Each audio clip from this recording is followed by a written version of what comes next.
नमस्कार, आप देख रहे हैं आज की खबर। आपके साथ मैं हूं अफीफा मलिक। रुक करते इस वक्त की बड़ी खबर की ओर। बिहार में जारी रहेगा वोटर लिस्ट का पुनरीक्षण।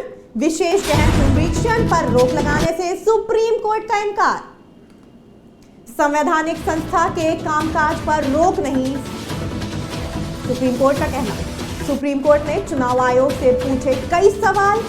बिना उचित प्रक्रिया के नाम नहीं कटेगा, सुप्रीम कोर्ट का कहना। 28 जुलाई को होगी मामले पर अगली सुनवाई। बिहार में जारी रहेगा वोटर लिस्ट का पुनरीक्षण। विशेष गहन पुनरीक्षण पर रोक लगाने से सुप्रीम कोर्ट का इनकार। संवैधानिक संस्था के कामकाज पर रोक नहीं, सुप्रीम कोर्ट का कहना। इस वक्त की बड़ी खबर बिहार से। बिहार में जारी रहेगा वोटर लिस्ट का पुनरीक्षण। विशेष गहन पुनरीक्षण पर रोक लगाने से सुप्रीम कोर्ट का इनकार। वोटर वेरिफिकेशन मामले को लेकर लगातार जारी है घमासान। वहीं अब सुप्रीम कोर्ट ने चुनाव आयोग से पूछे कई सवाल। इस दौरान सुप्रीम कोर्ट का इनकार। संवैधानिक संस्था के कामकाज पर रोक नहीं, ऐसा सुप्रीम कोर्ट का कहना। सुप्रीम कोर्ट ने चुनाव आयोग से पूछे कई सवाल, साथ ही कहा बिना उचित प्रक्रिया के नाम नहीं कटेगा। 28 जुलाई को होगी मामले पर अगली सुनवाई। इस वक्त की बड़ी खबर। संवैधानिक संस्था के कामकाज पर रोक नहीं, सुप्रीम कोर्ट का कहना। बिहार में जारी रहेगा वोटर लिस्ट का पुनरीक्षण। विशेष गहन पुनरीक्षण पर रोक लगाने से सुप्रीम कोर्ट का इनकार।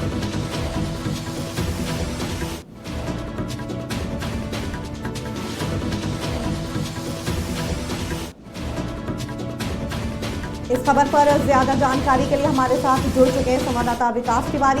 विकास, वोटर वेरिफिकेशन मामले को लेकर लगातार घमासान जारी है, सियासी गलियारों में हलचल तेज है। वहीं आज सुप्रीम कोर्ट में भी इस मामले को लेकर सुनवाई हुई। क्या कुछ अपडेट है फिलहाल इस पूरे मामले को लेकर?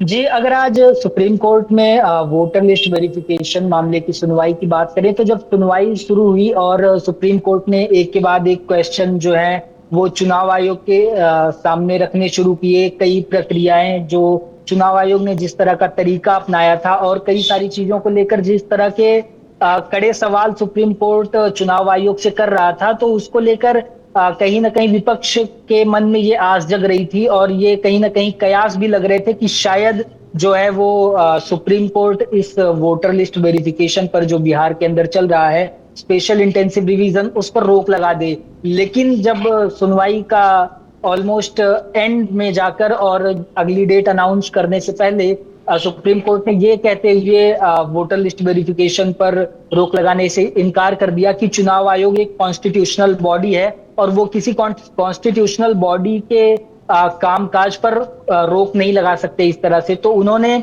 एक तरह से जो है वो वोटर लिस्ट वेरिफिकेशन पर अभी मौजूदा समय पर रोक लगाने से इनकार कर दिया है और मामले पर जो अगली सुनवाई है वो 28 तारीख को होगी। लेकिन बात वही है कि 28 जुलाई को अगली डेट सुप्रीम कोर्ट ने दी है, लेकिन चुनाव आयोग के टाइम के अनुसार तब तक ये प्रक्रिया पूरी हो जाएगी बिहार के अंदर, क्योंकि जो चुनाव आयोग ने टाइमलाइन जारी की थी उसके अनुसार 25 जून से 25 जुलाई तक के अंदर ही स्पेशल इंटेंसिव रिवीजन का काम होना था।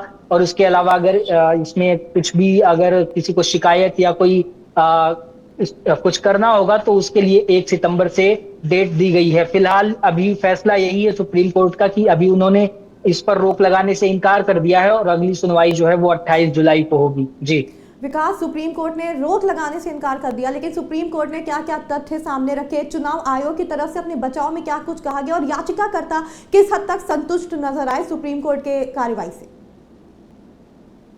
जी, अगर देखें तो जब चुनाव आयोग ने स्पेशल इंटेंसिव रिवीजन कराने का फैसला लिया था 24 जून को, तभी से जो विपक्ष था वो इस से कहीं ना कहीं खफा नजर आ रहा था, इसके विरोध में था। उन्होंने चुनाव आयोग पर कई सारे सवाल भी खड़े किए, चुनाव आयोग को बीजेपी आयोग बताया, कई आरोप भी लगाए और उसी का नतीजा था कि वो जो है अपने मामले को लेकर, अपनी शिकायतों को लेकर सुप्रीम कोर्ट पहुंचे, जो कि देश की सर्वोच्च अदालत है। अगर न्यायपालिका की हायरार्की में देखें तो सुप्रीम कोर्ट से ऊपर कुछ नहीं है। तो अपने मामले को लेकर वो सुप्रीम कोर्ट भी पहुंचे और उन्हें कहीं ना कहीं उनसे उम्मीद रही होगी कि शायद जो ये प्रक्रिया है उस पर सुप्रीम कोर्ट रोक लगाए। और जब सुनवाई शुरू हुई तो सुप्रीम कोर्ट ने चुनाव आयोग पर सवाल कई सारे उठाए, जैसे समय को लेकर सवाल उठाए, जो विपक्ष भी कहीं ना कहीं सवाल उठा रहा था कि जब 4 से 5 महीने बचे हैं इस इलेक्शन को बिहार के अंदर, ऐसे में ये प्रक्रिया कराने की जरूरत क्या थी, जबकि अक्टूबर से लेकर फरवरी मार्च तक स्पेशल समरी रिवीजन ऑलरेडी हो चुका है। तो ये सवाल भी सुप्रीम कोर्ट ने इलेक्शन कमीशन से पूछा। उसके अलावा इलेक्शन कमीशन से उन्होंने ये भी हिदायत दी है कि जैसे विपक्ष ये आरोप लगा रहा था कि हाशिए पर पड़े जो लोग हैं, जिनके पास कई सारे दस्तावेज नहीं है, उनके वोट काटने की एक साजिश है, इसीलिए विपक्ष जो है इस प्रक्रिया को वोट बंदी बता रहा था बिहार के अंदर। तो उस पर भी सुप्रीम कोर्ट ने इलेक्शन कमीशन को हिदायत दी है कि बिना उचित प्रक्रिया के किसी का भी वोटर लिस्ट से नाम हटाया नहीं जाएगा। इसके अलावा उन्होंने आधार कार्ड को लेकर भी सवाल पूछा है सुप्रीम कोर्ट से कि आधार कार्ड को दस्तावेजों की लिस्ट में क्यों नहीं रखा गया, क्योंकि इलेक्शन कमीशन ने जो 11 दस्तावेज जारी किए हैं, जिनकी लिस्ट जारी की है, जिनमें निवास प्रमाण पत्र, जन्म प्रमाण पत्र और ऐसे अन्य कई सारे दस्तावेज हैं, लेकिन आधार कार्ड और पैन कार्ड का नाम नहीं है। आधार कार्ड जो कि एक आम जनता के पास आसानी से मिल जाता है, तो उसको लेकर भी सुप्रीम कोर्ट ने चुनाव आयोग से सवाल पूछे। और एक उन्होंने नागरिकता से संबंधित जो भी जांच चल रही है बिहार के अंदर, उसको लेकर भी सवाल पूछे कि क्योंकि नागरिकता का जो मामला है वो होम मिनिस्ट्री के अंतर्गत आता है, तो ऐसे में उन्होंने इसको लेकर भी कहीं ना कहीं ईसी को फटकार लगाई कि वो जो है होम मिनिस्ट्री का मामला है। क्योंकि बीते दिन जब संविधान को लेकर कहीं ना कहीं सवाल उठ रहे थे इलेक्शन कमीशन के ऊपर कि वो किस अधिकार के तहत ये काम कर रहे हैं, तो उन्होंने आर्टिकल 326 का हवाला देते हुए ये अपने एक्स हैंडल पर पोस्ट भी किया था कि वो संविधान के अंदर रहकर ही ये कदम उठा रहे हैं और नागरिकता की जांच कर रहे हैं। लेकिन सुप्रीम कोर्ट ने इस पर भी उन्हें फटकार लगाई कि नागरिकता का जो भी मामला है वो होम मिनिस्ट्री के अंतर्गत आता है। तो ऐसे में सुप्रीम कोर्ट ने वो सारी बातें की जो विपक्ष अपनी तरफ से रखना चाहता था। विपक्ष जब तक सुनवाई जारी थी तब तक कहीं ना कहीं वो विपक्ष के हित की ही मतलब विपक्ष जो मुद्दा उठा रहा था वही सुप्रीम कोर्ट भी कह रहा था। लेकिन जो विपक्ष की मांग थी मेन कि वो इस स्पेशल इंटेंसिव रिवीजन पर बिहार के अंदर रोक लगाई जाए, उस पर सुप्रीम कोर्ट ने इनकार कर दिया और वो विपक्ष के साथ खड़ा नजर नहीं आया। फिलहाल तो अभी यही है कि बिहार के अंदर ये जो स्पेशल इंटेंसिव रिवीजन है वो जारी रहेगा। अब 28 जुलाई को अगली सुनवाई के बाद क्या फैसला आता है वो देखना दिलचस्प हो। जी विकास, बिहार में हो रहे वोटर वेरिफिकेशन को लेकर महागठबंधन में हलचल तेज है। विपक्षी नेताओं का विरोध लगातार जारी है। फिलहाल आज सुप्रीम कोर्ट में जो भी सुप्रीम कोर्ट ने अपनी टिप्पणी सामने रखी, उसको लेकर विपक्षी नेताओं की तरफ से क्या बयान सामने आ रहे हैं? फिलहाल तो अभी विपक्षी नेताओं की तरफ से कोई बयान सामने नहीं आया है, और क्योंकि और आएगा भी तो हर कोई सुप्रीम कोर्ट, जैसा मैंने बताया, देश की जुडिशियरी में हायरार्की में सबसे ऊपर है, तो उस पर किसी को ऐतराज भी नहीं होना चाहिए, क्योंकि विपक्ष ने सारे मुद्दे इलेक्शन कमीशन के सामने रखे हैं। तो अब विपक्ष के पास एक ही ऑप्शन बचता है कि वो 28 जुलाई को जो अगली सुनवाई होगी उसका इंतजार करे, और जो उन्होंने आरोप ईसी पर लगाए हैं कि वो बिहार में हाशिए पर पड़े लोगों का वोट काटना चाहती है और बिहार में वोट बंदी, नोटबंदी के तर्ज पर वोट बंदी करना चाहती है, तो वो सारे जो आरोप हैं उसको कहीं ना कहीं अभी जो है वो सुप्रीम कोर्ट की तरफ से दरकिनार किया गया। हालांकि उनके जिनके जो मुद्दे थे, जो समय, दस्तावेज और अन्य कई चीजों को लेकर जो भी उन्होंने सुप्रीम कोर्ट के सामने बातें रखी थी, वो सारे सवाल सुप्रीम कोर्ट ने इलेक्शन कमीशन से किए हैं, और इलेक्शन कमीशन ने भी अपनी सफाई संविधान के अधिकारों को देते हुए और नागरिकता की जांच को लेकर 326 में प्रावधान उन्हें दिया गया है। तो इन सब चीजों पर बहस देखने को मिली सुप्रीम कोर्ट के अंदर। फिलहाल अभी विपक्ष हो या सत्ता पक्ष हो या इलेक्शन कमीशन, सबको 28 जुलाई को जो अगली सुनवाई होनी है सुप्रीम कोर्ट के अंदर, उसका इंतजार। जी विकास, बिहार में अगर इलेक्शंस की बात करें तो वो वक्त अब ज्यादा दूर नहीं जब मतदान होना शुरू हो जाएंगे। तो फिलहाल अगर हम बिहार की जनता को देखें तो बिहार की जनता के लिए ये वोटर वेरिफिकेशन कितना मुश्किल या फिर कितना आसान है? जी बिल्कुल, अगर बिहार की बात करें तो बिहार ऐसा राज्य है जहां पर अभी अगर मानसूनी समय की बात करें तो मानसून के समय पर लगभग 75%, एग्जैक्ट आंकड़ा बात करें तो 73% बिहार के जो इलाके होते हैं वो भारी बारिश और जल भराव की चपेट में होते हैं। तो बिहार को कहीं ना कहीं पिछड़े राज्यों की सूची में रखा जाता है। तो इस समय पर एक तो वहां की साक्षरता दर भी देखिए कम है, और लोगों के पास जो दस्तावेज इलेक्शन कमीशन ने जारी किए वो भी नहीं है। तो ऐसे में बिहार के लिए लोगों के लिए ये कहीं ना कहीं काफी मुश्किल सवाल था कि मुश्किल समय था कि अगर वेरिफिकेशन के टाइम पर जो दस्तावेज उन्हें इलेक्शन कमीशन मांग रहा है वो मुहैया करा पाते हैं, नहीं करा पाते हैं, और बनवाने के लिए भी ऐसे टाइम में काफी मुश्किलों का सामना करना पड़ेगा, और इतनी जल्दी बनकर मिल पाएगा भी कि नहीं मिल पाएगा। कई सारे सवाल जनता के लिए भी थे, कई सारी मुश्किलें थी, और इन्हीं सारी चीजों को लेकर विपक्ष सवाल उठा रहा था। फिलहाल अब ये सुप्रीम कोर्ट ने जो ये हिदायत दी है इलेक्शन कमीशन को कि बिना किसी उचित प्रक्रिया के किसी का वोटर लिस्ट से नाम नहीं हटेगा, तो ये कहीं ना कहीं बिहार की जनता जो है, जो वहां के मतदाता हैं, 8 करोड़ मतदाता लगभग हैं, 7 करोड़ 90 लाख के आसपास बिहार में, तो उनके लिए ये राहत की खबर है। फिलहाल सुप्रीम कोर्ट की हिदायत और काफी सारे जो सवाल इलेक्शन कमीशन के सामने रखे हैं उन्होंने, उस पर जब अगली सुनवाई होगी तब देखना दिलचस्प होगा कि क्या आगे विपक्ष क्या कदम उठाता है, और चुनाव जब शुरू होंगे उनमें इन सब चीजों का क्या परिणाम देखने को मिलता है। जी शुक्रिया हम तक जानकारी पहुंचाने के लिए विकास। इस वक्त की बड़ी खबर आपको बता रहे थे, बिहार में जारी रहेगा वोटर लिस्ट का पुनरीक्षण। विशेष गहन पुनरीक्षण पर रोक लगाने से सुप्रीम कोर्ट ने फिलहाल इनकार कर दिया है, लेकिन संवैधानिक संस्था के कामकाज पर रोक नहीं, ऐसा सुप्रीम कोर्ट ने कहा। तो इस पूरे मामले में अगली सुनवाई 28 जुलाई को होगी और तब देखा जाएगा कि ये पूरा मामला आखिर किस ओर रुख करता है। यूपी लखनऊ से इस वक्त की बड़ी खबर। यूपी एटीएस ने गोसाईगंज जेल पहुंचकर ली रिमांड। एटीएस ने छांगूर बाबा को कस्टडी में लिया। छांगूर बाबा नसरीन की पुलिस कस्टडी हुई थी। 7 दिनों तक एटीएस की कई टीमें करेंगी पूछताछ।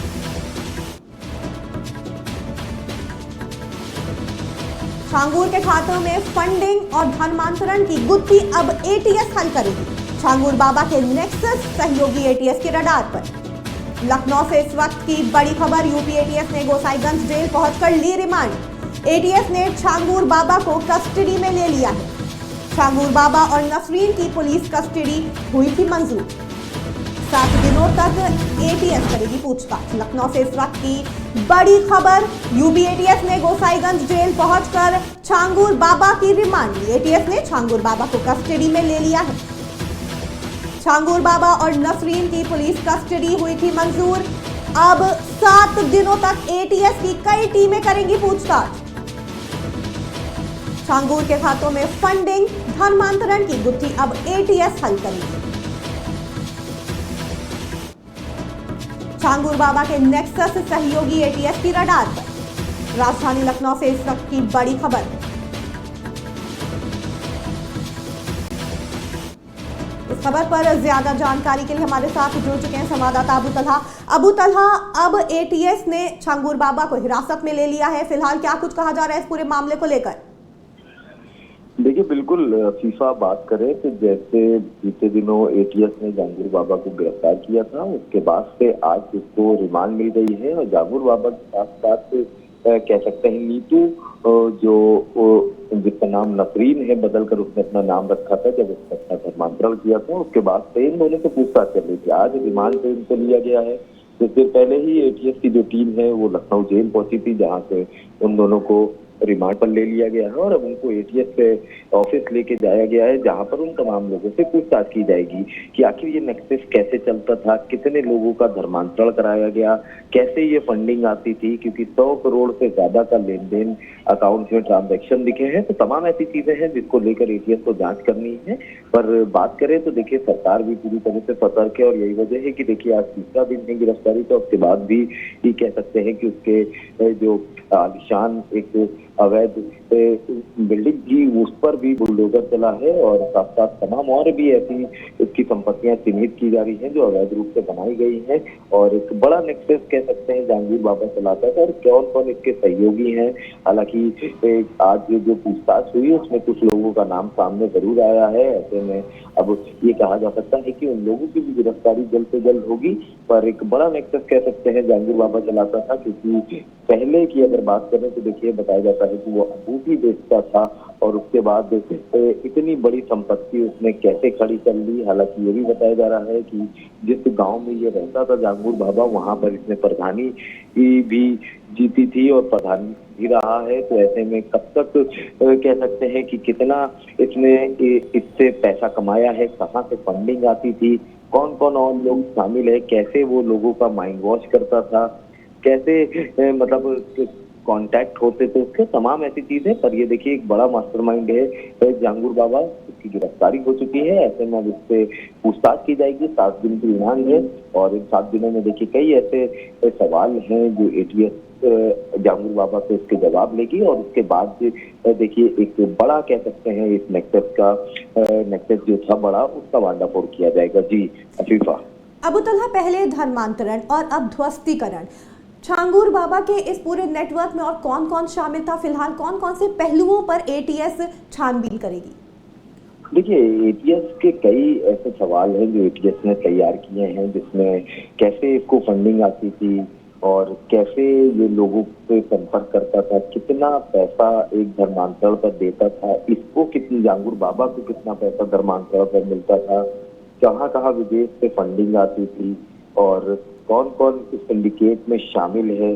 तो तमाम देखिए ऐसी चीजें हैं जिनको लेकर जांच की जा रही है और एटीएस यही वजह है कि एटीएस ने रिमांड मांगी थी और रिमांड में अब कह सकते हैं कि तमाम ऐसे सवाल हैं जो एटीएस जरूर इस बाबा से पूछेगी और उसके बाद ये जरूर कहा जा रहा है कि एक बड़ा सिंडिकेट का जो वांडाफोड़ है वो होगा और इसमें अभी भी और कई लोगों की जो गिरफ्तारी है वो आने वाले समय में जरूर होगी, क्योंकि कई लोगों का नाम इसमें सामने था।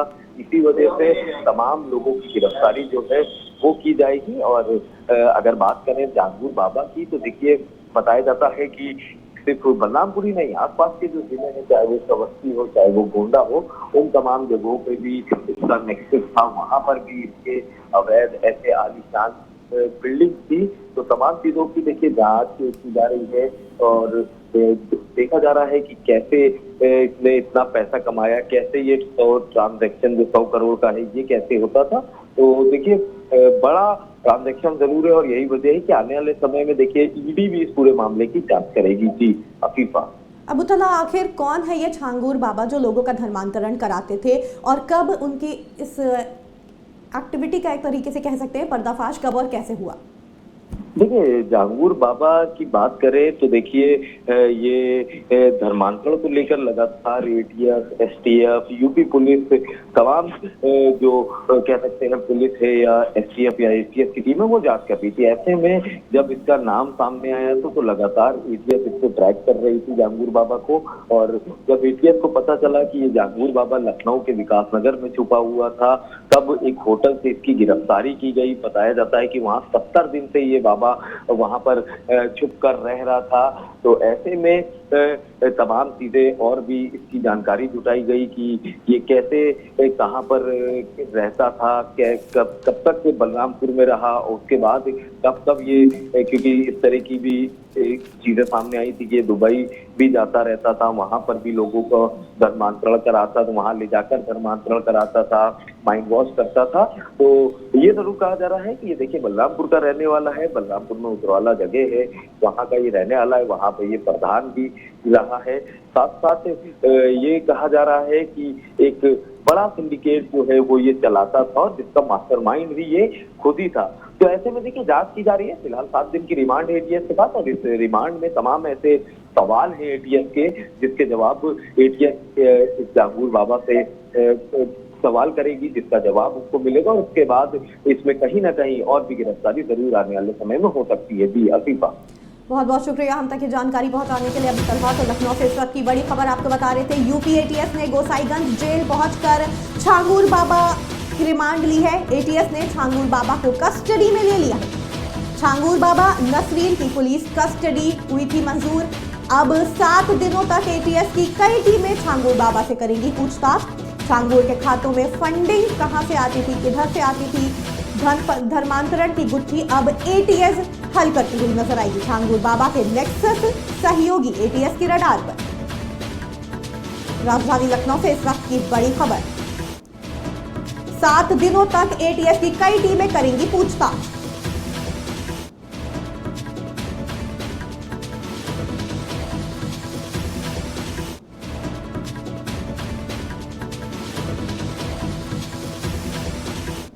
राजधानी लखनऊ से इस वक्त की बड़ी खबर। 7 दिनों तक एटीएस की कई टीमें छांगूर बाबा से करेंगी पूछताछ। इस दौरान विदेशी फंडिंग को लेकर भी सवाल जवाब किए जाएंगे। साथ ही छांगूर बाबा के नेक्सस सहयोगी अब एटीएस की रडार पर। राजधानी लखनऊ से इस वक्त की बड़ी खबर।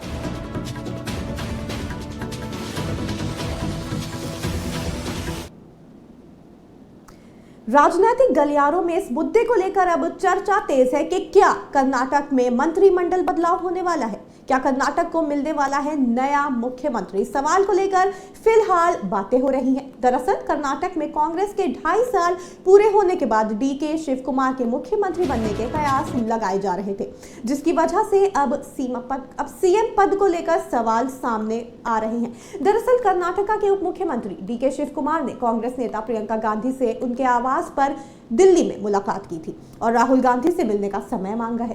प्रियंका गांधी से हुई उनकी इस खास मुलाकात में तमाम सवाल खड़े किए हैं। हालांकि मुख्यमंत्री बनने की खबरों को खुद डीके शिव कुमार ने सिरे से खारिज कर दिया है। उन्होंने कहा कि फिलहाल मंत्रिमंडल में बदलाव की कोई भी योजना नहीं है। कर्नाटक के डिप्टी सीएम डीके शिव कुमार ने इन्हें मीडिया की अटकलें बताया है। जानकारी के मुताबिक उन्होंने कहा कि कैबिनेट में फेरबदल की कोई संभावना नहीं है और अपनी मुलाकात को लेकर कहा कि वो और सीएम राज्य के अलग अलग मुद्दों को लेकर चर्चा के लिए केंद्रीय मंत्रियों से लगातार मुलाकात कर रहे हैं। बात करें 2023 के विधानसभा चुनाव की, तो कांग्रेस ने जीत दर्ज की थी इन चुनाव में और कांग्रेस के 2 बड़े नामों पर चर्चा हो रही थी कि आखिर मुख्यमंत्री कौन बनेगा।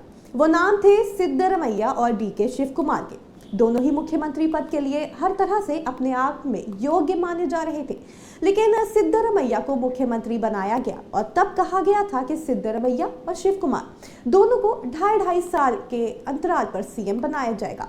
हालांकि सीएम सिद्धरमैया और डिप्टी सीएम शिव कुमार दोनों ने 2.5 साल के इस फॉर्मूले से इनकार किया है, लेकिन फिर भी ऐसे सवाल उठ रहे हैं कि क्या कर्नाटक में सीएम की कुर्सी को लेकर हो सकता है कोई बड़ा बदलाव।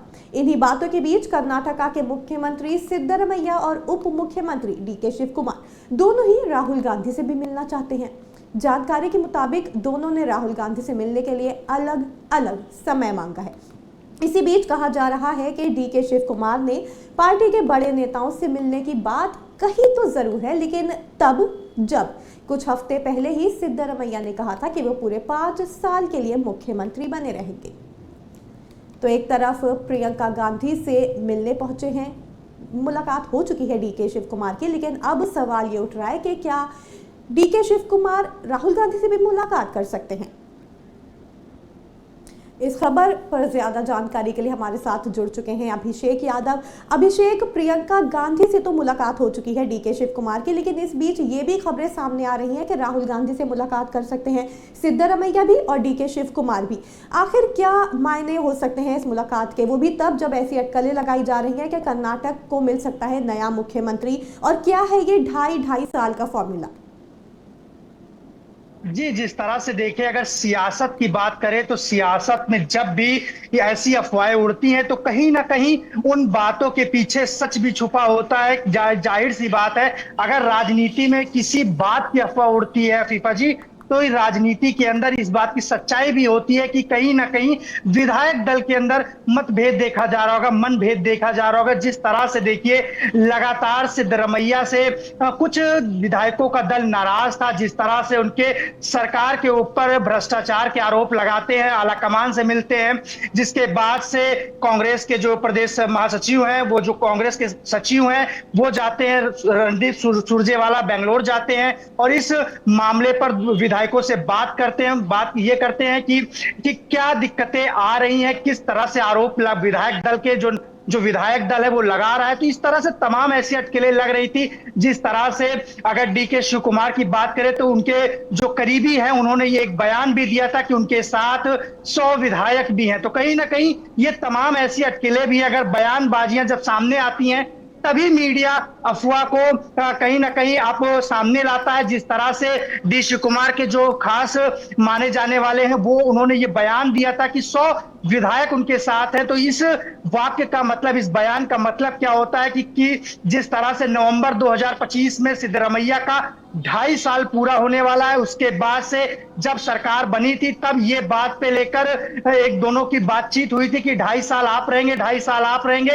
इसको लेकर सोनिया गांधी का भी एक वादा नजर आता है दोनों मुख्यमंत्रियों को लेकर। जब इन दोनों लोगों को सरकार बनती कांग्रेस में तो सोनिया गांधी वादा करती है कि 2.5 साल सिद्धरमैया रहेंगे और डीके शिव कुमार रहेंगे। तो कहीं ना कहीं अब नवंबर 2025 में जब वक्त पूरा हो रहा है तो अब इस चीजों को अटकलें, बयानबाजी तेज हो रही है कर्नाटक की राजनीति में। और जब तक पार्टी का आला कमान, जो उच्च आला कमान है कांग्रेस का, वो सामने आकर कोई बड़ा बयान नहीं देता, तो इन अफवाहों पर कोई भी पुष्टि नहीं करता मीडिया।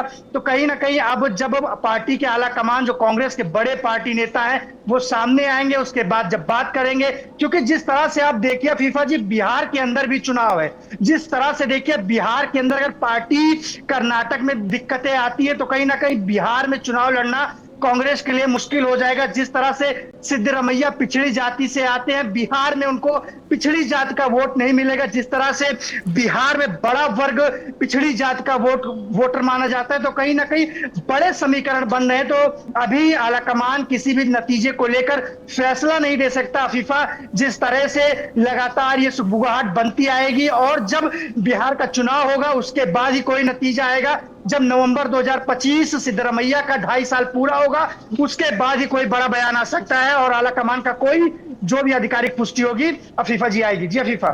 अभिषेक दिल्ली पहुंचे हैं डीके शिव कुमार, जो कि कर्नाटका के उप मुख्यमंत्री हैं, लेकिन इसी बीच दिल्ली में जो नवनिर्मित कर्नाटका भवन है उसके 5वीं मंजिल पर कहा जा रहा है कि जो मुख्यमंत्री का जो स्वीट है वहां रुकते हुए नजर आए डीके शिव कुमार, ना कि सिद्धरमैया। तो क्या इसको माना जा सकता है कि सीएम की कुर्सी की तरफ ये पहला कदम है उनका?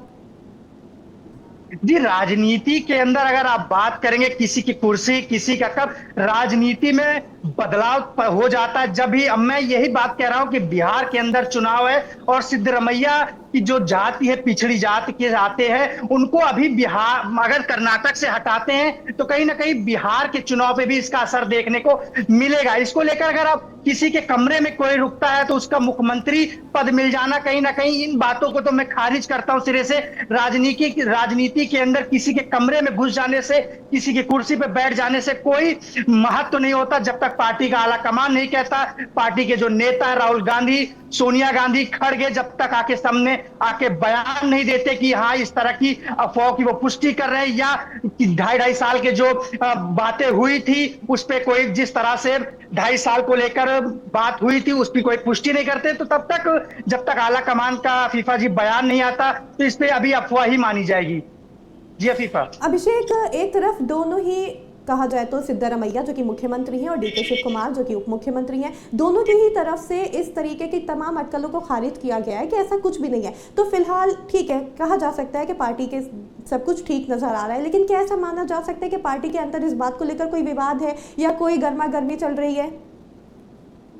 जी, अगर जब ये बातें उठेंगी तब कहीं ना कहीं आपको ये पता है फीफा, राजनीति के अंदर जब भी अफवाहें उठती हैं तो कहीं ना कहीं ये चिंगारी लगी होती तभी आग लगती है। जिस तरह से इन बातों को लेकर कहीं ना कहीं विधायक जो है, जो वहां के विधायक हैं, उन्होंने इस बात को लेकर कहा होगा, या जिस तरह से भ्रष्टाचार के आरोप सिद्धरमैया की सरकार पे लगाया, जिस तरह से उनके बजट रोकने की बात कही गई, कहीं विकास करने के कामों को रोका गया, तो अब जिस तरह से ये जो बगावत है विधायकों का, तो कहीं ना कहीं इस बातों की पुष्टि भी करता है कि सिद्धरमैया से कुछ खेमा नाराज है और डीके जो शिव कुमार है उनका कुछ खेमा मजबूत है। जिस तरह से उनके करीबियों ने बताया कि शिव कुमार के पास 100 से अधिक विधायक उनके खेमे में हैं, उनसे साथ हैं, तो कहीं ना कहीं इन बातों को लेकर भी महत्व होता है राजनीति के अंदर अगर कोई बड़ा बयान आता है। जिस तरह से आप अगर राजस्थान की बात कर ले, राजस्थान में भी इसी तरह की कांग्रेस की सरकार होती है और अशोक गहलोत और सचिन पायलट के बीच में ऐसा देखने को मिलता है कि मुख्यमंत्री का चेहरा कौन बनेगा।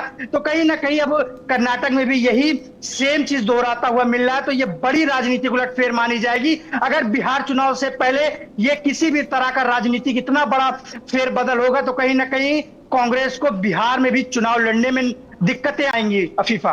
बहुत बहुत शुक्रिया हम तक ये जानकारी पहुंचाने के लिए अभिषेक। तो इस वक्त की खबर आपको बता रहे थे कि प्रियंका गांधी से मुलाकात कर चुके हैं डीके शिव कुमार, लेकिन अब ऐसी खबर सामने आ रही है कि बहुत जल्द डीके शिव कुमार और सिद्धरमैया राहुल गांधी से भी मुलाकात कर सकते हैं, लेकिन दोनों ने अलग अलग वक्त मांगा है। तो इस तरीके की बातों को सामने रखते हुए ऐसा माना जा रहा है कि हो सकता है कर्नाटक में सीएम पद को लेकर अभी कुछ खबर सामने आ सकती है। लेकिन आपको बता दें कि मुख्यमंत्री सिद्धरमैया ने और उप मुख्यमंत्री डीके शिव कुमार दोनों ने ही ऐसी तमाम खबरों को अटकलें बताया है और सिरे से खारिज कर दिया है। हार्ट अटैक को लेकर बढ़ रही चिंता, खतरा बनकर मंडरा रहा दिल का रोग, लाइफस्टाइल और खान पान में लाने होंगे सुधार, कैसे किया जा सकता है हार्ट अटैक से बचाव। इन तमाम सवालों के बीच आजकल लोग काफ़ी परेशान नजर आ रहे हैं, क्योंकि हार्ट अटैक एक ऐसी समस्या बनकर उभर रही है जिसने तमाम लोगों को हर तरीके से चिंतित किया हुआ है। समय रहते लक्षणों की पहचान बेहद ज़रूरी है। इन दिनों एक ऐसी समस्या जिसे लेकर हर कोई चिंतित है, जिसकी वजह से न जाने कितने लोगों की जान चली गई, कभी सिर्फ टहलते हुए, कभी डांस करते हुए, कभी खेलते हुए, तो कभी सिर्फ बैठे बातें करते हुए। एक ऐसी बीमारी जिसकी वजह से लोग महज कुछ सेकेंड में ही दुनिया को अलविदा कह देते हैं, वो है हार्ट अटैक। और इसका खतरा हर साल सिर्फ बढ़ता ही जा रहा है। हार्ट अटैक स्वास्थ्य के लिए गंभीर खतरा बना हुआ है। हर साल हृदय से जुड़ी समस्याओं की वजह से लाखों लोगों की मौत हो जाती है। विशेषज्ञों के मुताबिक हार्ट अटैक की स्थिति में समय रहते लक्षणों की पहचान करना बहुत ज़रूरी है, और किसी शख्स को अगर हार्ट अटैक आ रहा हो तो फौरन CPR देना चाहिए और फौरन हॉस्पिटल ले जाना चाहिए, ताकि वक्त रहते उनकी जान बचाई जा सके। हार्ट अटैक को पहचानना बेहद ज़रूरी है, और सबसे ज़रूरी है अपनी सेहत का ख्याल रखना। सुबह उठने के बाद अगर सीने में भारीपन, दबाव, जलन जैसा महसूस हो रहा है तो ये केवल गैस, एसिडिटी या किसी और वजह का कारण नहीं, बल्कि ये हार्ट अटैक के लक्षण भी हो सकते हैं। आमतौर पर लोग इस चीज़ को इग्नोर कर देते हैं, लेकिन यही वो स्थिति होती है जहां अपनी बॉडी को समझना बेहद ज़रूरी होता है। ऐसी स्थिति में खासकर दर्द बाएं हाथ, जबड़े या पीठ में हो सकता है। इसलिए ये बेहद ज़रूरी है कि हम अपने खान पान, स्वास्थ्य, लाइफस्टाइल और व्यायाम पर ध्यान दें। कई बार ऐसा देखा गया है कि दिल से जुड़ी बीमारी को अक्सर एसिडिटी, स्ट्रेस या कमज़ोरी समझ लिया जाता है, लेकिन यहीं पर हमें फ़र्क समझने की ज़रूरत है। महिलाओं में हार्ट अटैक के लक्षण अक्सर हल्के होते हैं और पुरुषों में देखे जाने वाले लक्षणों से अलग होते हैं, जबकि पुरुषों को आमतौर पर सीने में तेज दर्द महसूस होता है। महिलाओं को पीठ, जबड़े या फिर पेट में तकलीफ महसूस हो सकती है। उन्हें सांस फूलना, थकान, चक्कर आना या उल्टी जैसे लक्षण भी महसूस हो सकते हैं। तो फिलहाल एक ऐसी समस्या बनकर उभर रहे हैं हृदय रोग, जिसने तमाम लोगों को अलग अलग तरीके से परेशान किया हुआ है, और कहीं ना कहीं ये एक बड़ी समस्या भी है, क्योंकि जिस तरीके से लोगों की अब मृत्यु हो रही है हार्ट अटैक की वजह से, वो अपने आप में चिंताजनक है। और ये जानना बेहद ज़रूरी है कि अगर आपको हार्ट से जुड़ी कोई समस्या है तो उसको समझना बहुत ज़रूरी है, उसका तुरंत इलाज कराना बहुत ज़रूरी है, क्योंकि हृदय रोग एक ऐसा रोग बनता जा रहा है जिससे वाकई में लोग बहुत ही जल्दी ज़िंदगी को अलविदा कह देते हैं। तो फिलहाल बड़ी खबरों में इतना ही। आप जुड़े रहें आज की खबर के साथ ताज़ा तरीन खबरों के लिए।